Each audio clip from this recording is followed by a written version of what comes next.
नमस्कार। इसके पहले हम लोगों ने अपने 2 वीडियो में नदियों के बारे में पढ़ा है। पहले वीडियो के अंदर हमने बिहार के जितनी भी महत्वपूर्ण बातें थी, चाहे वो औसत वर्षा की बात हो या नदियों की बाकी जो है लंबाई की बात हो, उसकी चर्चा किया था।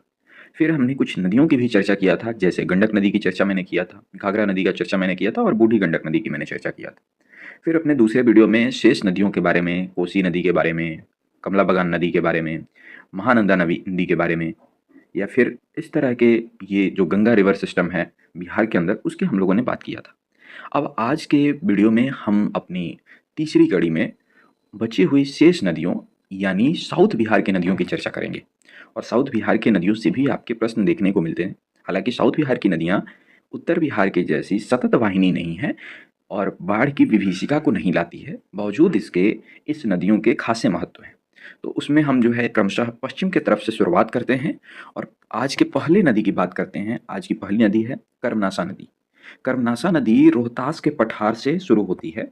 ये आप देखेंगे तो रोहतास के पठार से यह शुरू होगी और चौसा के पास, पटना के समीप ही है चौसा, वहाँ पर जो है गंगा नदी से मिलती है। यह उत्तर प्रदेश और बिहार की सीमा रेखा बनाती है। इस नदी की अगर सहायक नदियों की बात करें तो इसमें चंद्रप्रभा आपको देखने को मिलेगी, दुर्गावती देखने को मिलेगी, पुरनुति देखने को मिलेगी, या खजूरी नदी देखने को मिलेगी। तो ये सभी नदी आपको इसकी सहायक नदी देखने को मिलेगी। जैसा हमने आपको बताया, इसके लिए सबसे महत्वपूर्ण क्या है कि यह उत्तर प्रदेश और बिहार की सीमा रेखा पर बनती है। देखिए यहाँ पर आप देखेंगे बॉर्डर क्षेत्र में, तो ये है कर्मनासा नदी।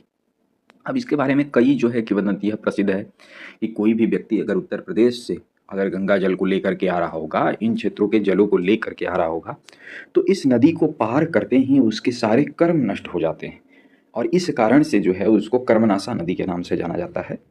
तो ये इसको जो है कई लोग एक अशुद्धि के रूप में देखते हैं, यानी यहाँ से जाने के बाद जो है ये जल क्षेत्र जो है, यानी यहाँ के इसको गंगा जल लेकर अगर पार करते हैं तो ये क्षेत्र को पार करते ही आपका गंगा जल अशुद्ध हो जाता है। बहुत ही इंटरेस्टिंग स्टोरी है। फिर उसके बाद अगर हम बात करें अपने आज के दूसरे नदी के बारे में, तो हम लोगों की दूसरी नदी आज की देखने को मिलेगी, वो नदी है सोन नदी। सोन नदी का उद्गम आप देखोगे तो यह जो है अमरकंटक के पहाड़ से होगा। अमरकंटक का पहाड़ मध्य प्रदेश में है और मध्य प्रदेश के उत्तर उत्तर पश्चिम दिशा में बहती हुई ये आगे बढ़ेगी और अचानक यह पूरब की तरफ मुड़ेगी और हमारे यहाँ कैमूर की पहाड़ियों से यह जो है मिलेगी। इन क्षेत्रों में ये देखने को मिलेगी। इसकी सबसे महत्वपूर्ण जो सहायक नदी है वो है उत्तर कोयल। उत्तर कोयल जो है ये झारखंड के पलामू डिस्ट्रिक्ट से होकर के ये आती है। तो ये आपको देखने को मिलेगी सोन रिवर, जो ये पटना से थोड़ी पहले जो है ये गंगा नदी से जो है यहाँ पर ये मिल जाती है। ठीक, तो ये हमने देखा सोन नदी के बारे में।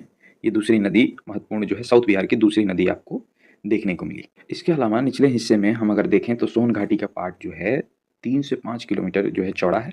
ग्रीष्म की ऋतु के में यह जो है काफ़ी पतली हो जाती है, शुष्क हो जाती है, केवल एक पतली जलधारा इसकी देखने को मिलेगी और शेष क्षेत्रों में जो है पूरा रेत भर जाता है, यानी इसका जो है ये जल स्तर बहुत नीचे चला जाता है।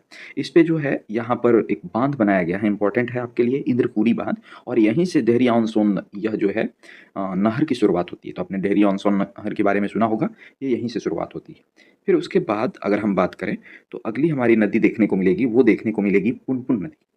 पुनपुन नदी यह लगभग जो है बिहार के अंदर 200 किलोमीटर ये लंबी नदी है और ये झारखंड के पलामू डिस्ट्रिक्ट के पास ये छोटा नागपुर पठार से ये निकलती है और ये गंगा नदी में फतुहा के पास जो है जा करके और मिल जाती है।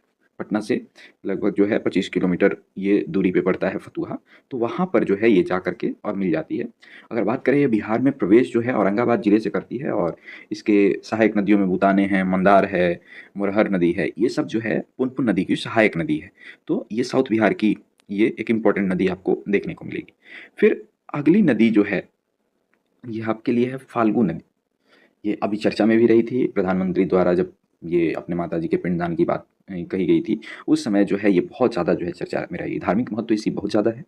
इसका अगर आप निर्माण देखेंगे तो 2 नदी ये पहाड़ी नदी हैं, जो यह जो आपको देखने को मिलेगा, एक लीलांजन नदी है और दूसरा मोहन नदी है। ये दोनों के मिलने के बाद जो है ये फाल्गु नदी बनती है। इसको निरंजना नदी के नाम से भी जाना जाता है। आपने देखा होगा जब जैन धर्म के बारे में आप पढ़ते हैं तो जैन धर्म के बारे में इनकी चर्चा आती है, महावीर के ज्ञान प्राप्ति किस नदी के किनारे हुआ था। तो उन क्षेत्रों में जो है आपको देखने को मिलेगा। ठीक।